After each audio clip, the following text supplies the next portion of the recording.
Hi YouTube, it's Joshua Miles and welcome back to my channel. Today's video is the final guest episode video this week featuring a smaller creator. I really hope that you've enjoyed all the videos that I've been posting this week, and I hope you've enjoyed all of the smaller creators that I've been featuring this week. Today's creator is called Cicely Thomas. Now Cicely exists more on Instagram than anywhere else, so I'll be plugging her Instagram today for you guys to go check her out and give her some support. Her Instagram is on screen now and in the top of the description, and it is primarily makeup orientated, so be sure to go check her out. Today Cicely wanted to cover a case that is close to her heart and close to where she lived and quite fresh in her memory still. So I hope you find the case interesting. I'm just going to give my usual disclaimer for this video. I'd just like to point out this video is not being made to disrespect or anything like that. It has just been made to spread awareness about this case by compiling information from various different public sources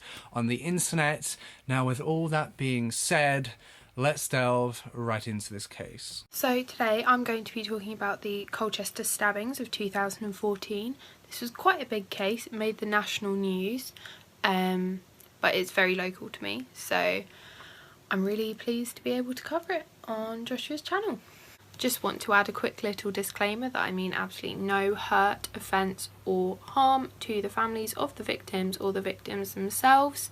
This is all information that I've gathered from the internet, and I'm just putting it into one video to educate, to teach, to help and to spread awareness. And I hope you enjoy. Okay, so James Outfield, who is better known as Jim to his friends and family, was a 33-year-old father of 5 who had been hit by a car in 2010 and suffered a brain injury following that accident. It caused his speech and reasoning to be affected and weakness on the left side of his body. In 2012, he moved to Colchester on his own to live in supported accommodation with the charity Headway Essex, who help people with brain injuries and the people who are struggling with that and recovering from them. At 5:30 AM on the 29th of March 2014, a woman was cycling to work in Lower Castle Park. Now Castle Park is the kind of main park in Colchester, so it's like 3 fields. There's a playground, there's a castle, obviously it's called Castle Park, there's like loads of history, there's a Roman wall, there's a pond, like it's a big place. And Lower Castle Park is right by like our leisure centre, we've got McDonald's, there's a bowling alley and there's a river. And there's a cycle path and a footpath just by the river. And this woman came across Jim lying on the path, fighting for his life. She immediately phoned the police and did her best to help him as he was still alive and fighting for his life, but he sadly died a short time later. It transpired that the police took 10 minutes to arrive and spent 45 minutes trying to revive Jim, but they sadly couldn't. He had been stabbed 102 times in what police called a savage and seemingly motiveless murder. There were knife wounds on his head, neck, hands, arms, legs, chest, back and in his eye, as well as defensive wounds where he tried to protect himself. The stab wounds range from 13 centimetres deep to just superficial cuts. Once the police established this was a murder inquiry, which was pretty undeniable, they released CCTV and pictures of Jim, and 3 people were initially arrested, with a local flat being searched in connection to the murder. They also questioned 70 locals who had a history of knife crime, but couldn't hold anyone, which would become one of the most unfortunate parts of this case. By May 2014, there had been no new leads, and a criminologist suggested that the police needed a lucky break, with more details being released about Jim's journey on the Friday before he died. He had been at a local pub, which was quite close to Castle Park, until about 11 o'clock that night, leaving his drink 3/4 full, which was very unlike him, according to the pub owners. This left about 7 hours unaccounted for, and no one knew where he had been, whether he had been attacked as he left, whether he had just been walking home and got a bit lost and then got attacked. No one knew where he had been. So the police were also trying to piece together his movements from that night. However, there were no more leads after that. And on the 17th of June 2014, just a couple of months after James Outfield tragically died, Nahid Al-Mania, I don't know if I'm saying that right, was found stabbed to death on the Salary Brick Trail by the University of Essex, where she was a student. Nahid was a 31-year-old Saudi Arabian university lecturer who had come to Colchester to study English a few months before she was killed. She had been stabbed 6 times in her eyes, which had gone through to her brain, her left breast, her back, her liver, her arms, her chest and her ribs. There were concerns among the police and among the locals that the attack had been racially motivated, as she was wearing a Muslim abaya, which is like a long dress, and a hijab. There were also local fears that the 2 murders were linked, as they were 2 horrific acts that were less than 3 months apart. A 52-year-old man was arrested in connection to Nahid's murder, but quickly let go as there was very little evidence. The police also drained a nearby pond to try and find the murder weapon or any other evidence, but this was unsuccessful. The police called for the public to stay calm, stay vigilant, and not go to large public open spaces when alone. I'm going to go into a bit of like my personal experience with this case because I remember it very clearly. And I went to an all-girls school, and obviously no one knew who this murderer was, and a lot of people around my area walked to and from school, so you had hundreds of teenagers and young people walking alone with friends to and from school over fields, in woods, or they were waiting for buses which might not come and they might not have any friends with them. And it was a very nervous time, and I've got a dog, so my mum was quite often walking our dog to, like, she never wanted to walk without a friend or my dad, and they would never go to this one place which was notorious for interesting things going on, because it was very wooded. It was an open space, but it was very closed. There were lots of but hidden parts of it where someone could be hiding, where someone could, you know, attack you and hide your body so you didn't get found. Like, it was a very anxious time for everyone. I remember people carrying rape alarms. I remember people carrying knives, like pen knives, not like knives, but yeah, it was a really scary time, and there was a lot of fear, especially amongst the women, I think, because obviously as a woman you're often told to, you know, protect yourself, not go near strangers, and, you know, I don't know about men, but I don't think they're told that as much. So I think with the added aspect that someone might literally be trying to kill you, because these attacks seem random, they happened at different times of the day, they happened to very different people. No one knew if they were connected, of course, but they had happened so close together and they were so violent. There was always that suspicion, and people were very scared, and it's honestly the biggest thing I can remember happening in my lifetime around here, let alone, I don't know what happened really before, but, you know, we've never had something as big as this round here, and it was genuinely terrifying. I remember the police came into all the local schools, and especially the comprehensives, a lot of them had those like knife bins outside, and they had a lot of knife drops, which was terrifying when you see how many they collected. Anyway, back to the actual case. In July of 2014, the forensic work was begun to find the double murderer or the 2 separate murderers, as the police could not be sure the 2 attacks were connected. There was also national news coverage with other police departments. I think there were some from the Midlands, there were definitely some from London, plus the Kent and Essex police departments and the special crime units stepping in to help. By September of 2014, the number of people who had been arrested in connection with these 2 murders had risen to 10, and their bail was extended into November when 8 of them were released. In the January of 2015, the final 2 suspects were released from bail, but they kept investigating and they were still under suspicion. Since the first murder, and we're now in January of 2015, so nearly a year after the first murder, over 850 witness statements have been taken from people who had been in the area, although there appeared to be no good leads. Nearly 150 knives had been seized or handed in to be forensically tested for evidence, but this also led to nothing. The year anniversary of Jim's murder came around with no new arrests and very little evidence, until May the 29th, 2015, so almost a year after Naheed's murder, when Michelle Sadler, a local hairdresser, was walking her dog along the Sallery Brook Trail where Naheed had been stabbed to death.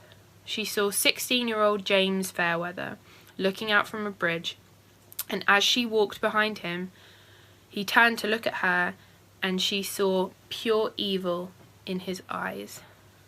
She was going to call the police when she got to safely, as she did not feel safe standing there, but a friend almost convinced her not to.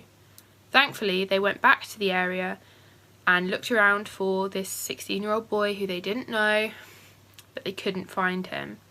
They went over to a bin and looked around, and then they saw him hiding, lurking in the bushes with a knife, staring at the two women.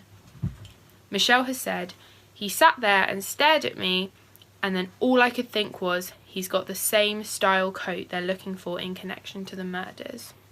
Now, the police have put out this picture of a kind of camel coloured coat. It had buttons, which they thought could be connected or being worn by the murderer, as it had been picked up on CCTV of Naheed's murder. She made the choice to not phone 999 to ensure that the sirens, if the police came, didn't scare the boy off, and instead called the UK's non-emergency number 101. Within 3 minutes, the police had arrived quietly and arrested 16-year-old James Fairweather. James Fairweather was 16 at the time of his arrest, making him only 15 years old when he committed the two horrific murders. He had previously been questioned by police shortly after James Outfield's murder, as he had committed a knife-point robbery earlier that year, and they were questioning people who had knife-related crimes. However, he was released without charge after managing to convince the officers of his innocence with an alibi. This is the most frustrating part of this case for me, because they had the murderer, they had him before Naheed got murdered. Not that it makes it any easier that only one person would die, because that's horrific, and his poor family, but they could have saved someone's life. They had the murderer in questioning, and because he had an alibi, they let him go. I just find that so frustrating. It makes me so angry. And I know it's not the police's fault. If he had an alibi and it was good and it was backed up, then they couldn't keep him. They weren't allowed to. But it's so frustrating that they had this murderer, this double murderer. He was a horrific murderer, and they let him go because he had an alibi for one morning when no one else really would have been awake. But that's just my opinion. He was a student at the Colchester Academy, which is a not particularly well thought of school in the area. It's not the best. It's definitely got a lot better than it was, but it's not the best school. And he was bullied there for his slightly big ears. He had been involved in a couple of violent incidents at school, but none to suggest that he would become a violent murderer. More just like fights and normal lad stuff. He was in the lowest sets at school, which means he wasn't the smartest. He was... In the UK, we've got sets at school, so you've got like top set, middle set, bottom set. He was in the bottom set for English, maths, science, RE, everything. So he wasn't the smartest, or maybe he was and he just didn't try, but it didn't seem like he was the smartest of boys. When he was asked to explain his desired career at school, his classmates remember him saying murderer. At his final assembly in year 11, he threatened a Columbine-style massacre of his classmates. However, his peers brushed this off as posturing and trying to seem cool, and if that isn't a warning sign that someone's going to do something, saying that your desired career, your ultimate career path that you want is to be a murderer, and then saying that you will do a massacre at your school based on one of the most horrific and most prolific massacres at a school, I don't know what is if that's not a warning sign, I don't know what is. But there was nothing done about this, and it was never flagged up, it was never, you know, brought up to him or his family. They just thought nothing of it, and that was it. When he was arrested on the Salary Brook Trail, he was wearing rubber-gripped latex gloves and had a knife on his person, and reportedly told police that he was going to get his third victim, but there was no one around. When his house was later searched, as of course it was, documentaries and photos of Peter Sutcliffe, better known as the Yorkshire Ripper, and research of the Stockwell Strangler, Kenneth Erskine, Ipswich serial killer, Steve Wright, and Ted Bundy were found in his possession. Which isn't to say that anyone who has an interest in true crime, serial killers, things like that are all going to go on to be murderers, because that's simply not true. But given what he had done, or they thought he had done at that time, it was definitely concerning, especially given how much there was about the Yorkshire Ripper. That was a massive red flag for the police. In court, James spoke about killing Jim Outfield, saying, "It took 2 to 3 minutes. I heard voices laughing," and said the voices made him really strong and fast. He also said the voices said, "Do it or it will be you." They said he had committed sins. "I thought it was the right thing. I was getting rid of the sinners." When talking about killing Nahid al-Mania, he said, "They said I needed another sacrifice. I went into the rage. She was a sinner. They were telling me she was a sinner and I had to get rid of them." Them being the voices. He needed to stop the voices telling him to kill people.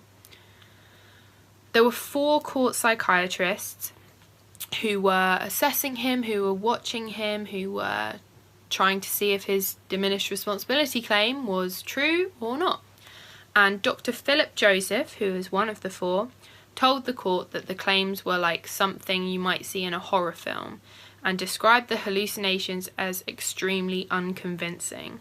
He also said every time he's talking about voices, he's doing it to distance himself from what he's done. In James's home, when they were searching it, they also found Google searches for manslaughter by diminished responsibility, making the court believe that he had researched this, he had tried to work out if this would work for him, if he could make it work for him, and also perpetuated the idea that he was fine, he knew what he was doing and was trying to get away with it and get a lesser sentence.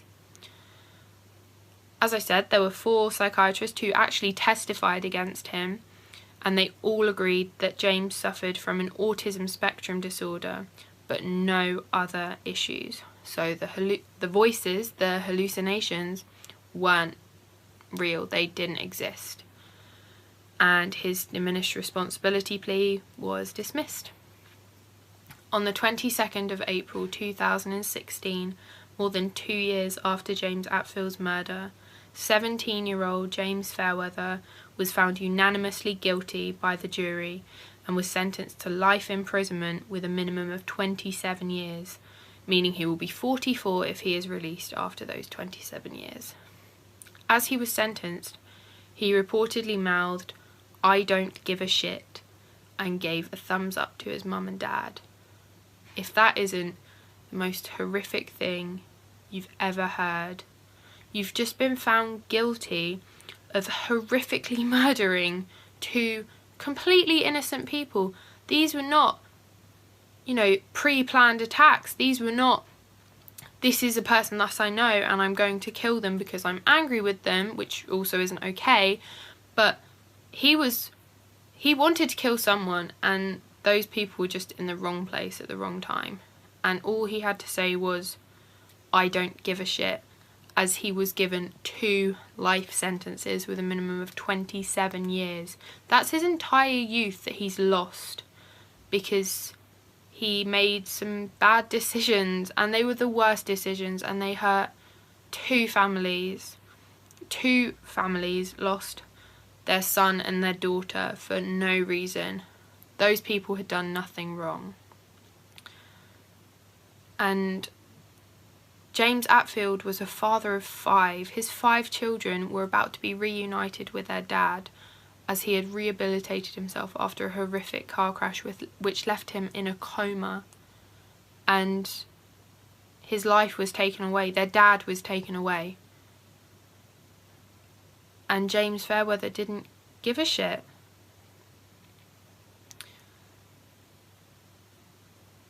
I really struggle to work out why someone would do something like that. I struggle with people who kill anyone. But if it's someone they know, if it's someone they have, a grudge against, a problem with, at least there's a motive. Not that that makes it okay, but you know why they did it. No matter how misjudged. But with this, there's no motive except a fascination and an idolization of serial killers. I don't understand, and I don't think many of us ever will.